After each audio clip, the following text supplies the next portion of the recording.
Hi everyone, my name is Monica Murphy. I'm a junior here at CSU, and for this informative speech, I'm going to inform college students about hazing and the stereotypes, the dangers of it, and also the anti-hazing policy here at Georgia.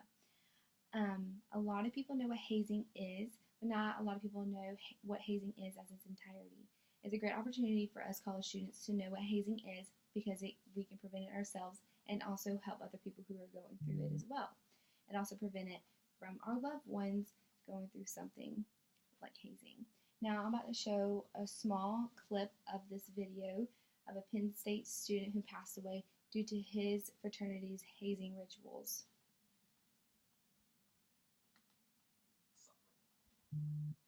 What was supposed to be Timothy Piazza's first night in this fraternity house as a Beta Theta Pi brother ended up being his last. 12 security cameras captured the Penn State sophomore slowly dying from his injuries to his head and spleen, sustained during a series of falls. Is it a bombshell? It's a bombshell, yeah. Prosecutor Stacey Parks Miller said an act of hazing left the 19-year-old with a blood alcohol content nearly 4 times the legal driving limit. The video shows a barbaric death. A young man who was struggling, who was sick, who was ill, who was in pain. Piazza fell down the basement stairs shortly before 11:30 p.m. Fraternity brothers found Piazza bruised and unconscious. Video shows him hitting him or pouring liquid on his face in an apparent effort to revive him. Others were seen propping Piazza up with a backpack or sitting on his legs. The video speaks volume.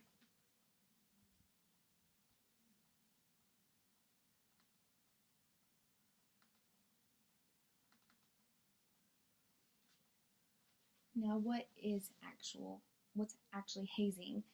From dictionary.com, hazing is considered the imposition of strenuous, often humiliating tasks as a part of a program of rigorous training and initiation. Many organizations practice hazing because they believe it builds team leadership, sister and brotherhood, and a lot of times they also practice it because they like the power and they like the manipulation over someone other than themselves. Me personally, I am in a Greek organization here at CSU, and for my chapter, we are anti-hazing. What considers hazing for us is forcing any pledge go into any event that they do not want to, making them do anything that they're uncomfortable doing. That's not just strenuous things, but if we have a mandatory event that we have to go to and a pledge does not want to go, and we're forcing them to, that's considered hazing. Despite the fact that a lot of chapters are trying to go anti-hazing, it is still one of the biggest reason why hazing is so huge, why a lot of deaths are happening. But actually recently, the most hazing incidents are due to athletic varsity teams. Ian J. Allen and M. Madden, in their initial findings from National Study of Student Hazing for Hazing Research Prevention, they actually conducted research, and they found out that athletic varsity teams have more hazing incidents than Greek life.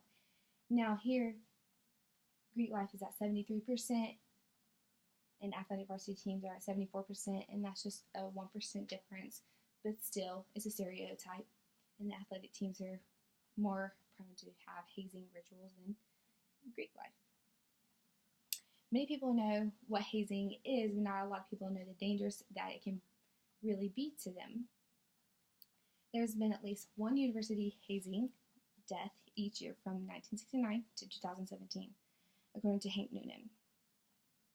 82% of those deaths are associated with alcohol consumption. College and high school students can even sustain physical injuries and even death. Even though death is rare due to hazing, it is still a big aspect. Even one death, it is still a big deal.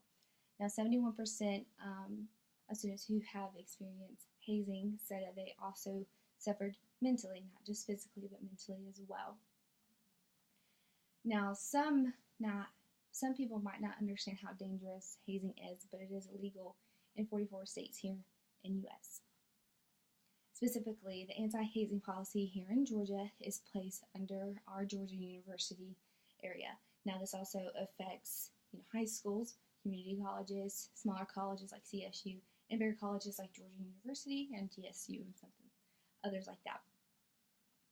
This law is geared for, athletic teams and Greek organizations, as it states.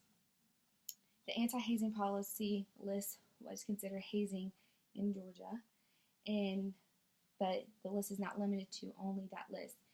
It's whatever they see fit.